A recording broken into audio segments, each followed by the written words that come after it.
caso do Felipe Martins, aquele assessor internacional do Bolsonaro, preso pelo Alexandre de Moraes, que eu faço questão de registrar aqui também por escrito, para que vocês possam ir e vir nele e tirar todas as suas dúvidas, é dos mais cabeludos nesse retrato da completa falência moral do Brasil, que é esse processo falsificado do golpe de Estado. Ele foi enfiado nesse relatório final da Polícia Federal com atraso e por isso entregou a defesa dele somente ontem, ao fim dos 15 dias que ele teve para ler e responder às mais de 80 mil páginas de acusações malucas que aquele documento contém.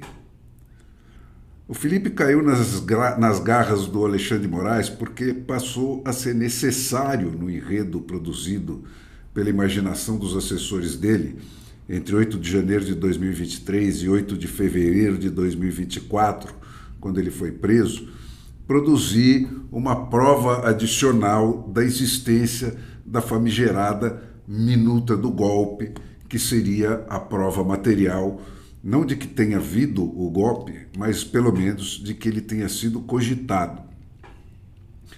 É o mesmo tipo de raciocínio que mantém mais de 400 pessoas presas e condenadas a passar o resto dos seus dias na prisão há mais de 2 anos, sem anistia, desde que, a partir de 9 de janeiro de 2023, o Lula e os seus asseclas decidiram renomear o tipo de manifestação que o partido deles fez a vida inteira de golpe de Estado e manter aquelas senhoras todas presas pelo resto de suas vidas.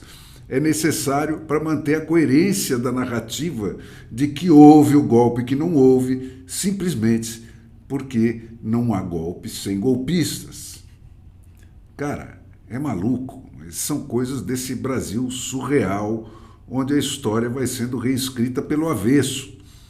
A cada nova mentira afirmada na nossa cara, se fazem necessárias outras tantas mentiras na nossa cara para provar que a mentira inicial era verdadeira. Dá para entender isso? A prova contra o Felipe Martins, a famigerada minuta do golpe, tinha passado a existir por ter sido mencionada nos depoimentos arrancados do Mauro Cid, naquelas tentativas desesperadas dele de resgatar a família que tinha sido tomada como refém. No papel que foi apresentado como sendo a tal minuta, porque o original nunca foi apresentado, o que está escrito é uma simples cópia do artigo 136 da Constituição de 88, que trata da decretação do estado de emergência, que teria sido discutida numa reunião de que tem registro oficial do presidente da República com juristas como o Ives Gandra, por exemplo, e ministros, entre eles alguns militares, em que a hipótese do recurso ao instrumento constitucional do estado de emergência acabou sendo descartada por falta de condições, das condições que a Constituição exigia para a instalação dele.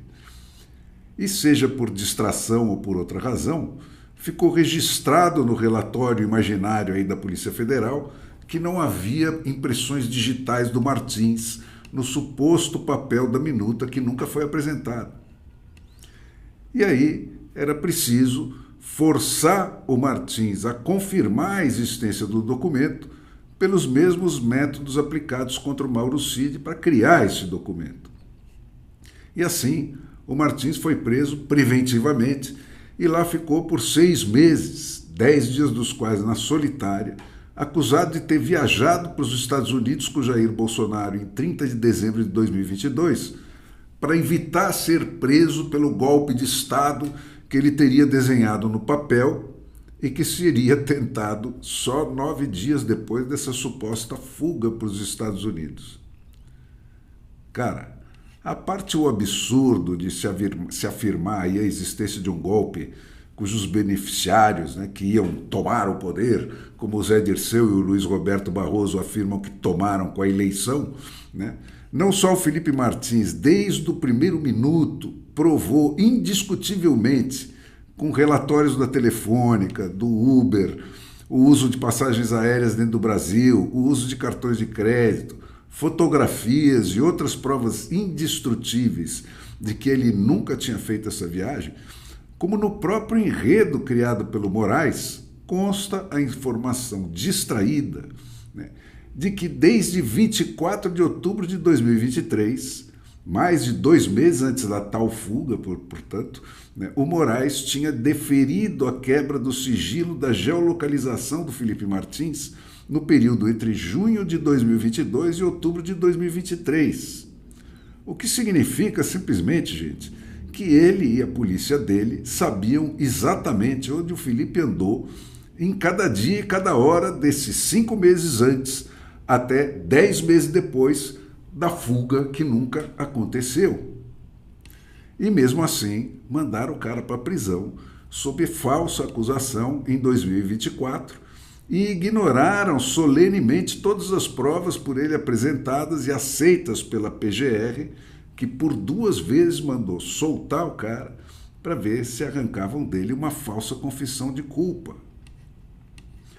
O Felipe só foi finalmente solto depois de apenas 6 meses, quando, ao fim de inúmeras idas e vindas, né, o governo dos Estados Unidos da América enviou oficialmente a confirmação ao governo da República Federativa do Brasil de que a última vez que o Felipe Martins entrou nos Estados Unidos tinha sido em 18 de setembro de 2023 pelo aeroporto JFK em Nova York. Não fosse por isso, né, considerado o padrão vigente, o cara ficaria preso até dar para o Alexandre de Moraes o depoimento que ele queria ouvir, que nem aconteceu com o Mauro Cid, preso e solto várias vezes.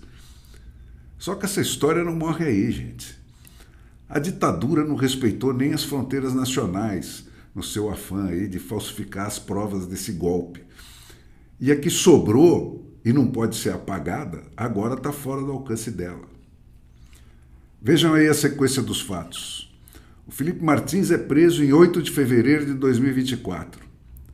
Tão cedo quanto no mês seguinte, em março de 2024, diante das provas de que ele não viajou apresentadas, a PGR manda soltar o cara. E o Alexandre de Moraes ignora a ordem.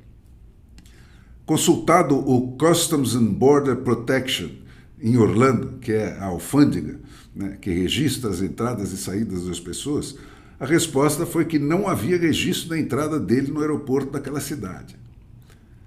Mas, passados alguns dias, o jornalista Guilherme Amado, né, então no site Metrópolis e hoje trabalhando no Isso Aí Notícia do Instituto Lula, afirma que existe um registro da entrada do Martins em Orlando num site não oficial, né, que mais tarde veio-se a saber, né, mantém no seu cabeçalho a advertência de que as informações que eles publicam não podem ser usadas legalmente por serem facilmente manipuláveis.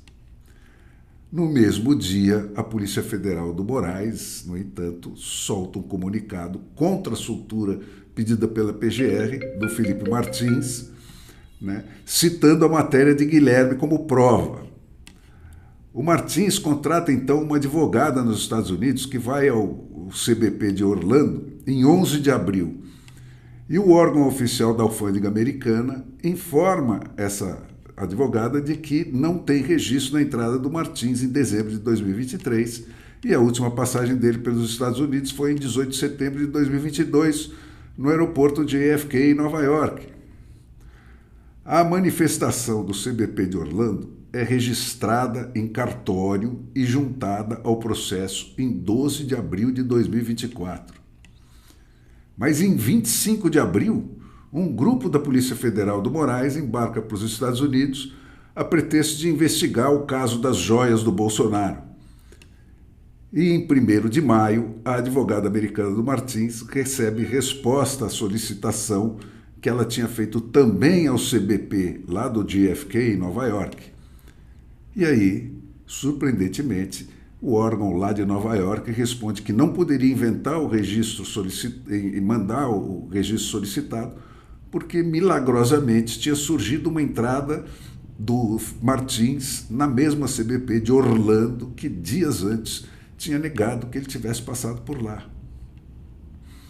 Resumo, gente. Em 11 de abril, Orlando nega a entrada do Martins. Em 25 de abril, um grupo da Polícia Federal vai para os Estados Unidos. E poucos dias depois, Orlando muda a sua história e afirma que o registro que não existia apareceu. Só que, de novo, os roteiristas desleixados aí do Alexandre de Moraes, né? Embora o CBP escaneie os passaportes de todo mundo que entra nos Estados Unidos, o nome do Martins estava grafado errado no registro que surgiu do nada lá em Orlando. Felipe Martins e não Felipe Garcia Martins Pereira, como está grafado no passaporte. O número do passaporte registrado também estava errado. E o tipo de visto de ingresso nos Estados Unidos que citavam lá era diferente também daquele que o Felipe Martins tinha.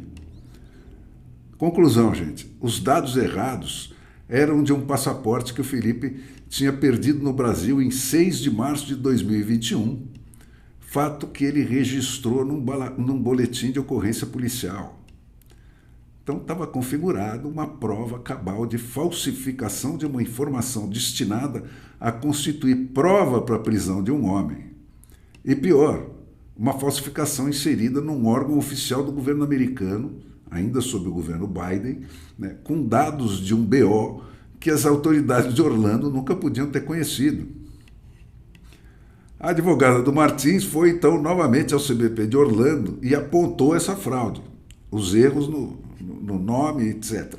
E na cara de pau, a CBP de Orlando simplesmente corrigiu os dados, o nome, o número do passaporte e o tipo de visto, e enviou novamente o registro corrigido.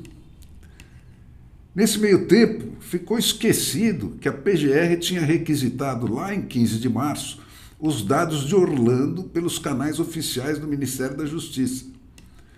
E os Estados Unidos, acontece que os Estados Unidos só fornecem esse tipo de dado com a autorização dos envolvidos. E aí a defesa do Martins foi acionada. A PGR pediu essa autorização e em 28 de maio, né, a defesa do Martins anuiu ao pedido, mas acrescentou 2 exigências. Né? Saber quem foi o funcionário que fez o registro e em que data esse registro foi feito. Pego na mentira, o Ministério da Justiça do Lula nunca mais enviou o pedido para os Estados Unidos. Engavetou. Mas a defesa do Martins não deixou barato, gente, e abriu um inquérito oficial requisitando que o CBP de Orlando enviasse todos os dados.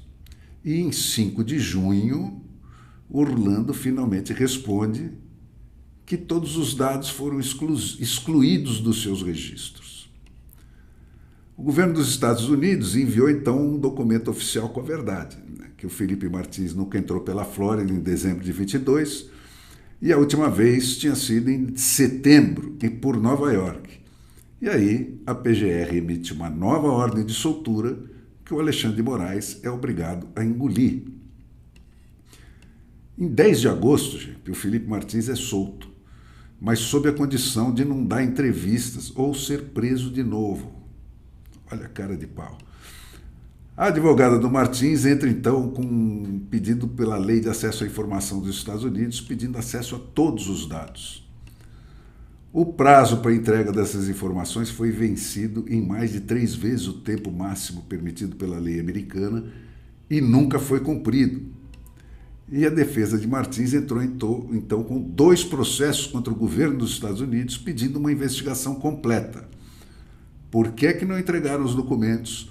Quando é que os dados foram inseridos e quando é que eles foram desinseridos dos registros de Orlando e por quem?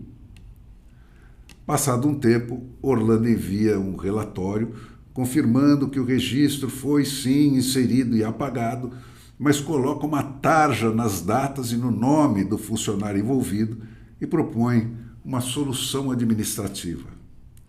Só que, claro, a defesa do Martins não aceitou. E nessa altura, o governo Trump toma posse no momento em que está correndo uma investigação sob sigilo nos Estados Unidos. Conclusão, gente, se depois de tudo isso não for preso o acusador e soltos os acusados, é porque o Brasil inteiro está preso e por um bando de falsários globalmente desmascarados.